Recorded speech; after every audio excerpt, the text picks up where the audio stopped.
বজাৰস্থিত তথা উত্তৰ ৰঙিয়াৰ এক আধ্যাত্মিক কেন্দ্ৰস্থলী।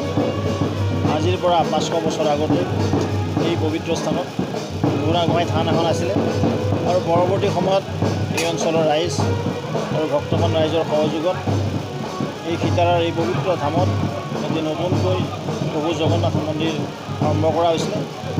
যোৱাবেলি ৰথযাত্ৰাৰ দিনাখন ইয়াৰ প্ৰাণ প্ৰতিষ্ঠা কৰি প্ৰতি বছৰে ৰথযাত্ৰাৰ দিনাখন এই প্ৰাণ প্ৰতিষ্ঠাৰ লগত সংগতি আহি এক পবিত্ৰ ৰথযাত্ৰা আজি সমগ্ৰ ভাৰতবৰ্ষতে যিদৰে জগন্নাথ প্ৰভুৰ ৰথযাত্ৰা ওলোৱা হৈছে কৃষ্ণ বলোৰাম আৰু সুভদ্ৰাৰ, ঠিক সেই নিমিত্তে আজিও আমাৰ ইয়াত এই বুঢ়াগোহাঁই থানৰ পৰা ৰাধাকৃষ্ণ মন্দিৰলৈকে এক বিশাল ৰথযাত্ৰাৰ আয়োজন কৰা হৈছে।